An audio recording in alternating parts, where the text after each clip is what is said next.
What's up, guys? It's Darth Revan, and today I have another recap for you. This is 6 Schlitzes versus WarKings, and a little backstory on this war. So a couple wars ago, we actually faced their sister clan, Violent Wizards, who was in fact our sister clan a couple months back. I think around the summer and a little after that, we were affiliated with each other, and well, kind of split ways after a little while. So a little rivalry grew between us. So whenever we face each other, it's always pretty hyped on our side, at least. So we faced uh, we faced them a couple wars back, and we actually lost that one. It was a really close war. There was a little bit of town disadvantage and all that, but it was a close war nonetheless, and they edged us out. And then it was nice to see a lot of the same roster on the WarKings side because they run mixed rosters and whatnot. So we got our revenge this time around, and we won 82-80, and that was we felt pretty good about ourselves because we came out on fire with 9s at first, and then we had a couple 10 out 10 triples, and then our dips were good for the most part. So let's just get straight into the recap. So our first batter up is Matthias on his 11, dipping down on number 7. And this is one of those old school bases that you don't really see anymore because it doesn't have that signature moat around the Inferno Towers to protect against bowlers. So what Matthias does is he tries to exploit that base design flaw, and then he just goes up with straight mass bowlers. And this was a attack that was really prominent a couple metas ago. I'd say almost 4-5 months when everyone was using this, and it was just unstoppable. Like you have this with like back end loons or just like straight up mass bowlers, and you would run through bases at 10 and 10-11. So he double jumps, freezes the backside Inferno. Healers keep everything moving, keeping everything healed up. And as you can see, this base is just gone. Like, let's just 2x this thing, and you can see how this base really melts. It does get a little scrappy here. He loses his healers, and so that was a little concerning. But he has enough in the tank in order to pull away the 3. Like, he has 2 extra healers remaining, and then he has the Queen ability, which is pretty clutch. Not sure if he would have got it without that Queen ability, but she came through, and he got that 3-star. So now going down onto number 11. This was an attack by Tom, one of our new 10-11s. As always, guys, we're always recruiting 10-10s and 11s and 9s. So hit up Flip. He's one of our co-leaders in charge of recruiting. Hit him up and then see if we can find a place for you. So he goes with the really wide golem spread.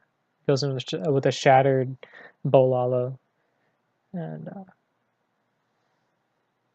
so these golems actually, in fact, they could be kind of a little better placed, like a little closer inside where he places his jump, so that they reroute, but can't really critique a 3-star, right? So he sends in his heroes, his bowlers, rages that up, and drops a poison to greet the CC troops. I guess he might be a little early on that Grand Warden ability, but like I said, he still gets a job done. Takes out that queen. Things are moving smoothly. That golem down at 6 actually was tanking. It was tanking for that point defense, and now it's taking for the queen, so that was good. Oh, and whoops. So he starts his Lalo up from like 12, and he drops a haste to get things moving, rages it all up. Beautiful freeze, getting that Inferno and that Tesla. And at this point, there's really nothing left. The Hound will pop soon, and that's actually good for him because he wants those pups for the cleanup. He drops an Illusion to kind of tank and maybe get any like air traps that would, because his hounds are unprotected. There's no Lava Hound kind of tanking for them, so they have to bully their way through the rest of the base, and they do a fine job of that. Swag poison. And so that's a wrap.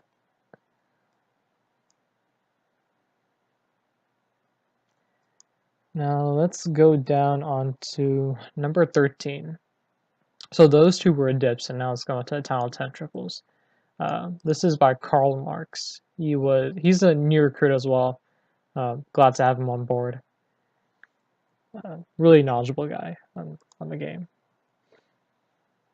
So he goes in with a queen charge baby drag.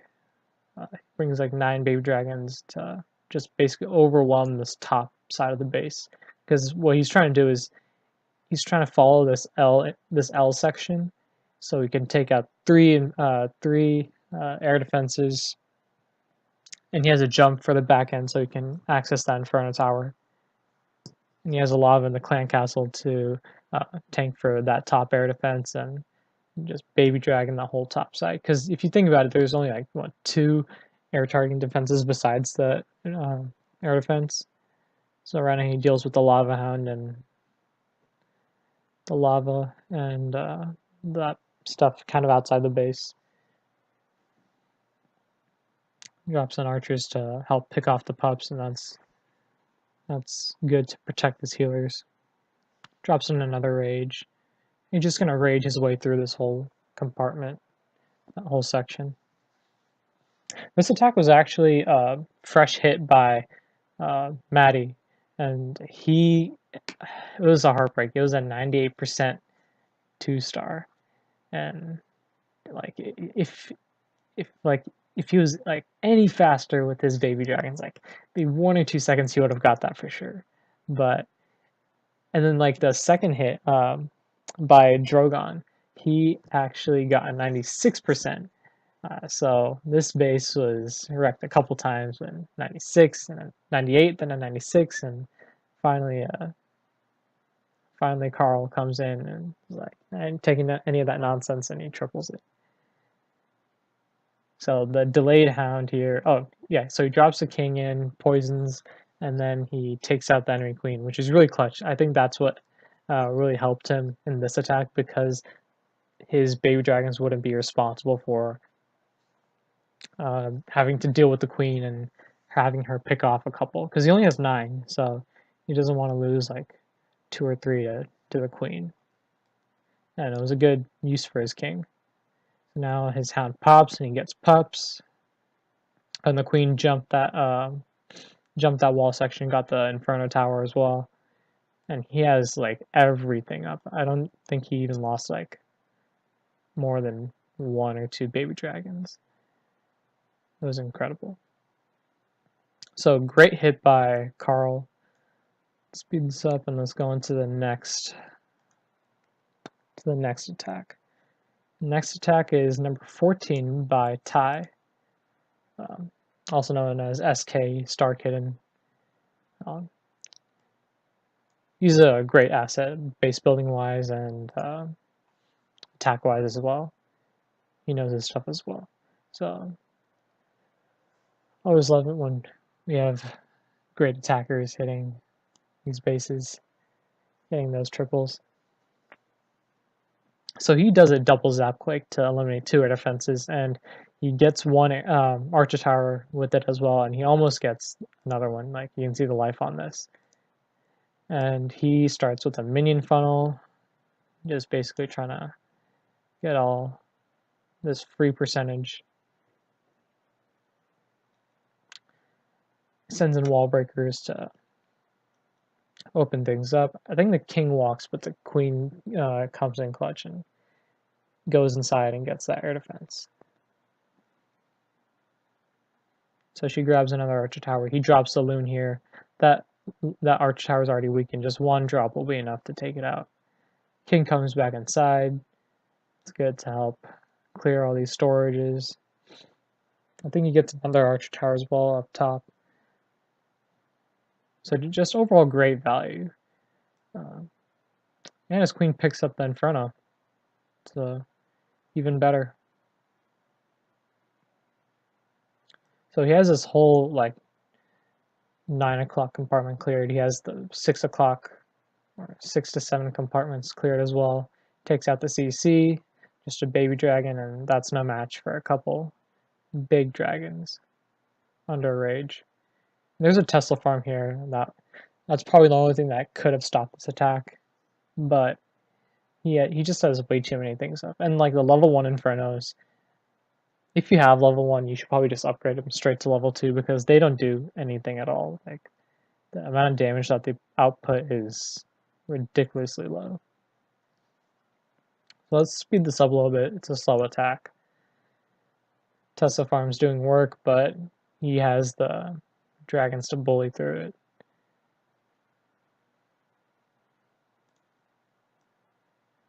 Couple red bombs pop, but they don't. Dragon shrug those off pretty well. So that was an overkill. So great job by Ty and just by the whole Town Hall 10 team as a whole working together, and our chat was really active trying to plan out bases and on these bases. And so let's go down to 15. The Grundinator, as always, is always going to be on my recaps because he always happens to triple. Fresh triple as well. Like in the first 30 minutes of war, he's like done with all his 4 to 6 attacks. And it's the same style, like other people tried as well, but they don't have the success rate as he does. It's just crazy.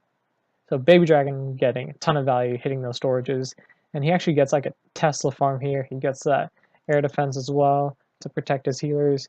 So overall, just great value. He saw that this was a good opportunity to really charge at that side, and so he comes down with a P.E.K.K.A.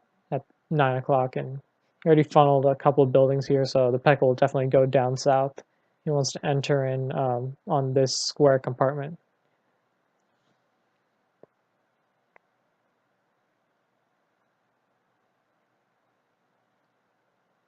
Drops in a couple wall breakers and his Valks. His P.E.K.K.A. dies, but it's alright because his queen reroutes. His initial healers, the healers that want to P.E.K.K.A. die, but he has like 4 from his queen, and they're just doing work at this point. They enter in the base, thankfully, and drops in another rage, and he just melts through the base. Like I said before, he's using basically all the troops with the highest DPS, and if you can control them, then you're in a fantastic spot. And he has a CC Hound as well, so that's not gonna like affect him at all. That queen just like disappeared, and he could have swagged this heal. To be honest, he had raged healers in the bag. There's, in all honesty, it was probably a swag as well. It's around the clan castle, so we'll consider that as a swag. Grundy. He has like a horde of wizards coming down, and it's just cleanup at this point. He has tons of time. So he swagged a heal and his queen ability. So great job, and I won't show the bases, but like, see Mr. Grundy, his other Talon 9, and the Grundinator again. So let's go down to actually number 21. This is by Ray. It's a pretty cool dude. I talked to him quite a bit. FPCI guy. So he drops a poison, takes care of the clan castle, gets a lot of skelly traps, or actually that's a witch. Gets the witch out. King dies unfortunately, but he took out the CC, and so this was a single zap quake penta. And Ray's just amazing at these pentas. His hit rate with it is pretty ridiculous, to be honest. So he takes out a couple buildings, and while watching this, I thought he would let the queen come down and take out this this air defense, but he drops his hounds anyway and lets them do a bit of tanking. And actually, it was kind of smart for him to do that because by doing so, he eliminates the defenses that are in the path of like where the queen's gonna walk. So in fact, she survives for quite a bit.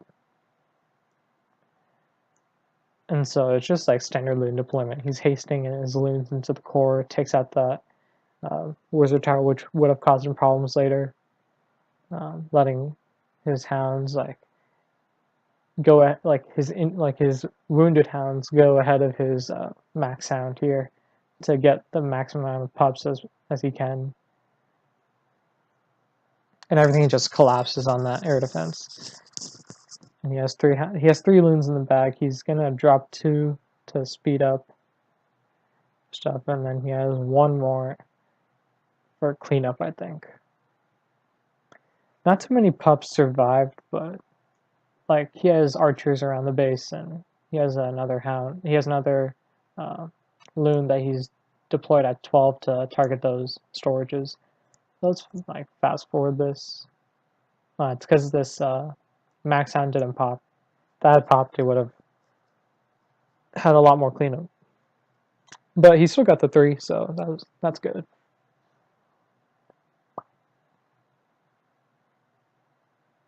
All right, so good job to Ray. Now let's go down to number 22, which is Ares. And this attack was actually it was really nice to watch live as well. Like the base just I don't know what to say. It just like disappeared.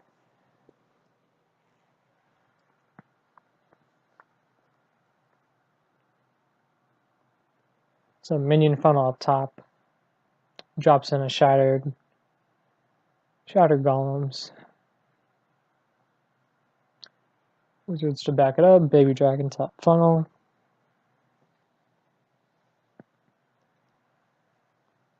Queen down, heroes down. He drops in his Valks, and then he has CC bowlers as well. And he brings a quad quake. And usually people don't do this a lot because they usually use jumps and then poisons to deal with like baby dragon CCs, but Ares, being the beast that he is like, nah, I'm just gonna heal through that, and like this attack took like a minute 30. Not gonna lie, it was super fast. Like if you had blinked, you would have probably missed it. His baby dragons all around, all raged up, flashing purple. And there's nothing left of the base. Like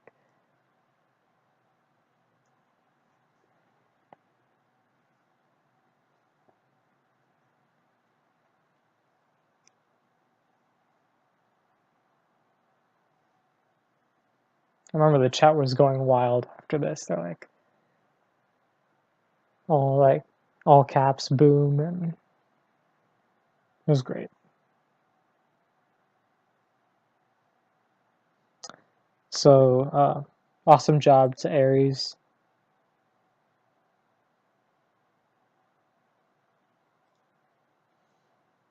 Let's go down to number 24. I think this is going to be the last attack. This was a Queen Walk shattered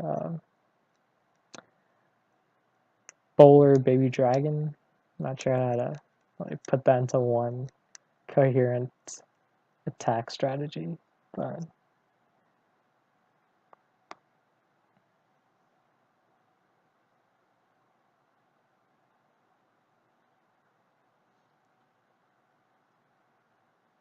So he queen walks down south. Baby dragon funnel up top. Rages up the queen, and he pops ability here. It's a little close. I'm not sure if he really needed it. So he could have saved the ability, perhaps, but that's just being a little nitpicky. And so he drops a golem here, and Baby Dragon is hitting the king, so to take that out. And it's probably going to take out these two defenses as well. So wall breaker's in, funnel is set. Now he's dealing with the clan castle. And he's going to drop his bowlers in soon, I believe. Yeah, there they are.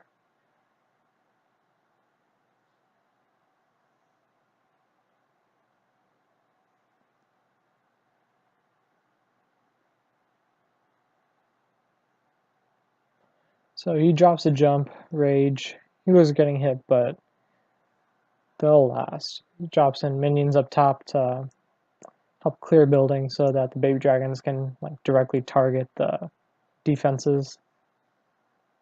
Like for example here, targets that archer tower.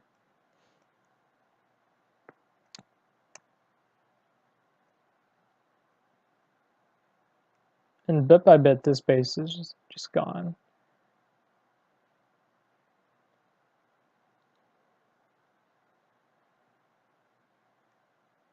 Yeah, there's nothing left. Still has one more baby dragon in the bag and two wall breakers and a minion, so he cleared this with ease. Let's fast forward this up, get that out of the way, and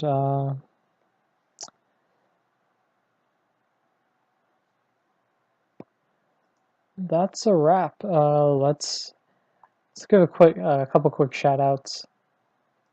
Shout out to Tom for his dip 6-pack, and Grundy for his 9-pack, and then Lokesh for his 6-pack. Actually, let's add one more. Let's find Lokesh's. Let's find his attack. 1 second. Let's look at number 23.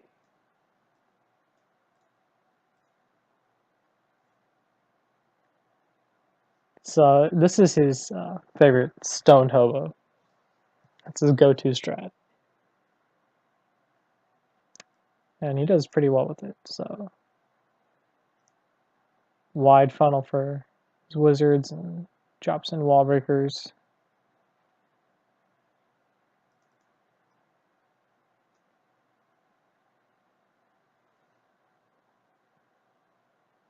Yeah, nice funnel, creating that second layer which your bowlers need in order to get funneled in properly so that they don't walk around the base. So it's a thing that a lot of people don't really go into. They just, I guess, funnel the outside trash and expect their bowlers to go in, but you need to take care of them a lot more. So rage bowlers, they're just tearing through the base.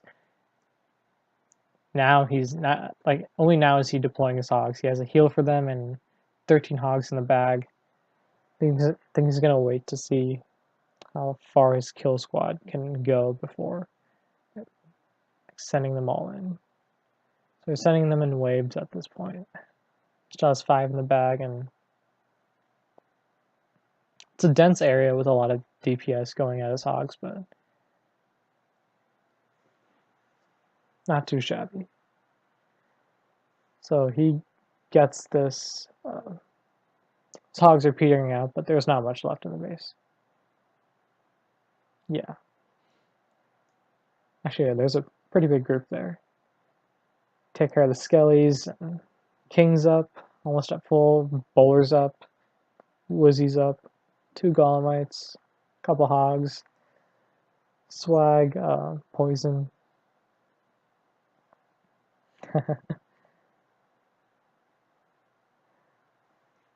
So great hit.